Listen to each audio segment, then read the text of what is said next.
Good evening, you guys. Happy Wednesday. I hope you guys had a great day today and I hope you had a great trading session. This is the daily trading update video for the February 21st session. If you missed that live stream, I'll link that up in the iCards.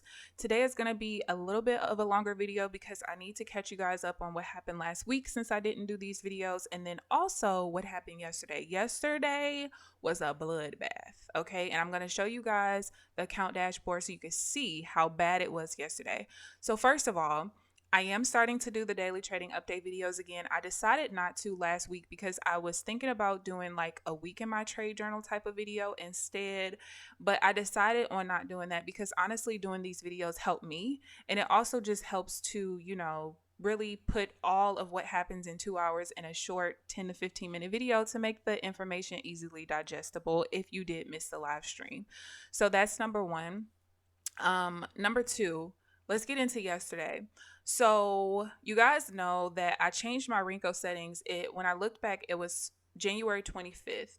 And so in the process of doing that, I decided I was not going to do a full-blown back test because I just wanted, I've been back testing so much putting this strategy together. I just was like, okay, the only thing I'm changing is the Renko settings.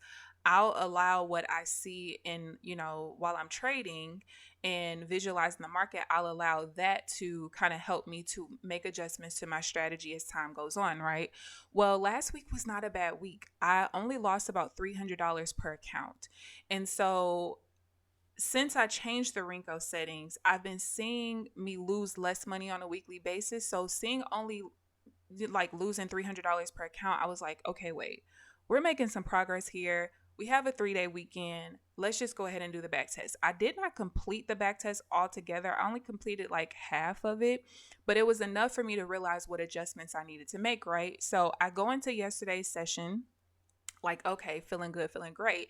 And then the market was like, tricked you. Okay.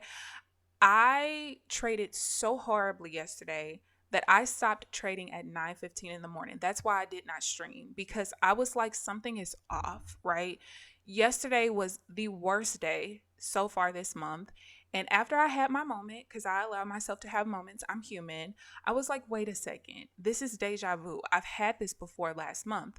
So I opened up my online trade journal and I went to the month of January, just looking at the calendar where it shows me how much I lost each day. And I spotted one day that was absolutely ridiculously horrible. And I was like, okay, what day is this? Guess what? It was the day after MLK Day. And so from there, I decided to open up my physical trade journal that I have my notebook. And I went back to, I think it was like January 17th. And the first thing that I have written in my physical journal is today was frustrating in really big letters. I was having a bunch of orange orders like I was yesterday.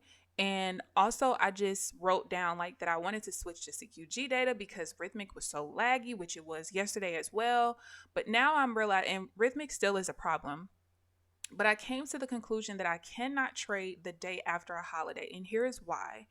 You guys know that I switched to like more volume based trading the day after or the weekend after Christmas. And so it's been an uphill battle trying to make adjustments with that. Well, essentially, when you think about it, the day after a holiday, all of the volume from that day and the previous day are all kind of coming in at the same time, right? So even though I still see the volume patterns that I'm looking for, the way that the trades turn out, whether win, loss, whatever, break even, is not as consistent as in every like a regular day.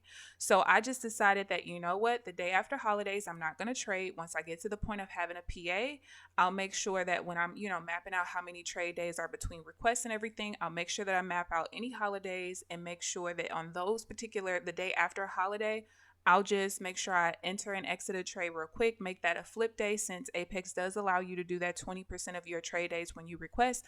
And I'll just leave it at that because I'm not putting myself through that ever again. Ever. I'm convinced. So let's go ahead and I'll show you what things looked like yesterday. When I say bloodbath, bloodbath. I did end up losing this account right here, which was fine because I was planning on purposely failing that account on Friday anyway because it renews, I believe, on Sunday. So I'm not too worried about that. what was irritating was that this didn't have to be a thing, but I didn't realize how bad my strategy works or doesn't work the day after a holiday. So this second account here, I had just started yesterday, and you guys know I don't stop myself out with a certain profit target or a certain loss, because I can't develop my edge that way.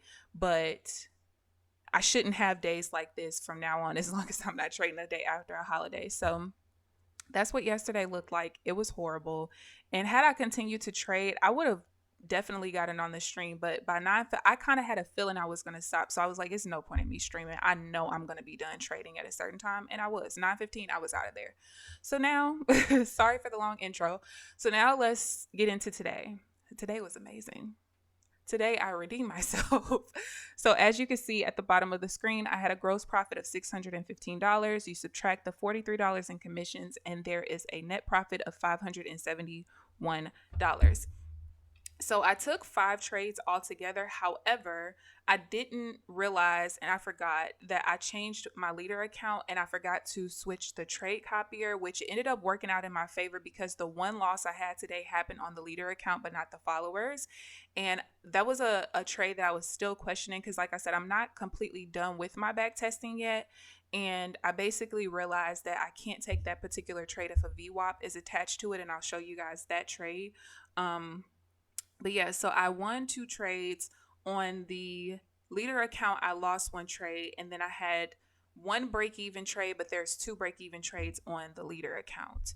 So what I actually should have been basically was I should have actually had 4 wins, 0 losses, and 2 break-evens. And I'll show you guys the trades that I missed and why I missed those. So let's go ahead and get into the charts. All right. So here is the first trade that I took. And this trade, of course, was before we got on stream. Took this trade at 8:42 in the morning. And I went ahead and broke even on it because this was like a trend change trade. And anytime the trend changes, and as soon as I get into the trade, I get resistance coming back the other way. So there was buyer pressure that came in immediately. So that's why I broke even on that. One of the things that I am trying to accomplish with completing this back test is figuring out when I do and don't have to break even. On this one in particular, I know I'll always have to break even because we're changing trends. So if we are really honestly switching to a downtrend, I shouldn't have buyer pressure coming in so quickly because the move should be strong enough to continue down without buyer pressure. So I know for sure I'll always break even with that particular one. So that was the first break even that I had. So this trade right here, this was just divergence. And the reason why I realized that I lost this one in particular, everything looked the way that I wanted it to, but basically whenever there is a new high or low and a VWAP is attached to it at the same time, I have to be really, really careful with my entries. So this particular one, when this happens, I cannot have the VWAP attached to it. And you can see I was only stopped out by a couple of ticks, and then it just went straight to where I wanted it to go. But because I have such a tight stop loss, I have to be very, very careful and very, very strict with my entries. So that's just something that, I have to take heed with. So this is the next trade that I took. This was the last trade that I took right before I got onto the stream.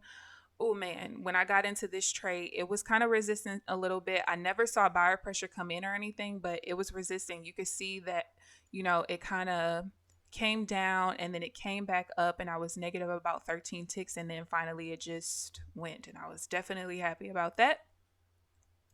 All right, so moving right along, this is one of 2 trades that I missed out on. And this is the first trade that I actually missed while I was streaming. And the only reason why I missed this trade, it wasn't because I was talking on stream or anything. For whatever reason, I had my chart like really zoomed out. And so I couldn't really see what I needed to see, and I just ended up missing it.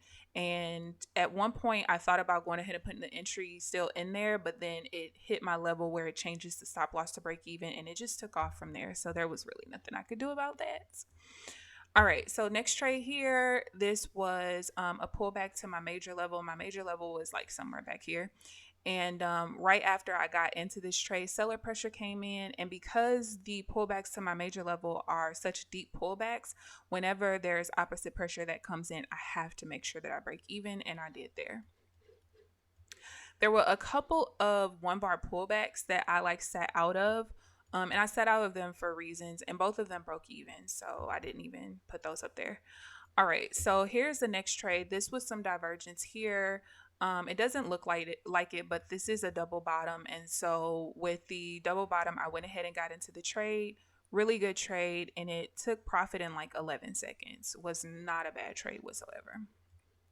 So here we had some really nice patterns in the swing, but they weren't setting up the way that I wanted to.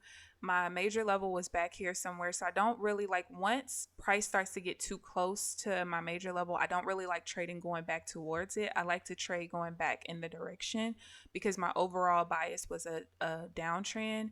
However, I'm still not completely comfortable, like I said, with pullbacks to my major level just yet. So I sat out of those. None of them looked like the patterns I was particularly looking for.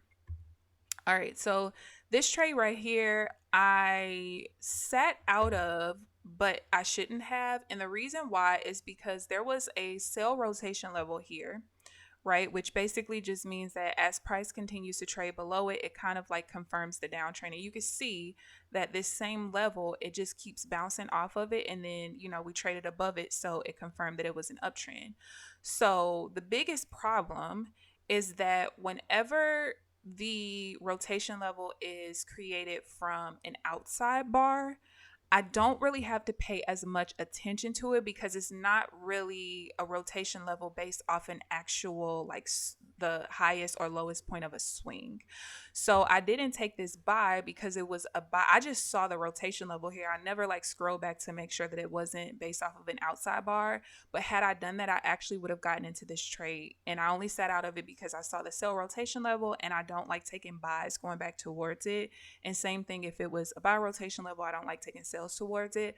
But because it was an outside bar, I could have, and that was a win there. So this trade right here, I sat out of, and that one just broke even, so it didn't really matter. And I actually didn't get any more setups after that. I knew price was going to start consolidating here, but these swings right here look really nice, but I just could not take those particular trades. And then 11 o'clock came, and that was that. So like I said, I really should have had 4 wins, no losses, and then 2 break evens today. And so, yeah, we had a really good day today, and I'm glad that I redeemed myself. So let me show you guys what the trailing drawdown is looking like on the accounts now. At least with the 25K account that I started yesterday, that is back to green. So basically, as long as my drawdown is more than half, it's green. And then if it's between 25 and 50%, I think it's yellow. And then I think it gets red after that, if I'm not mistaken. But either way, so I have a little, almost $1,200 in drawdown left on the 250K accounts.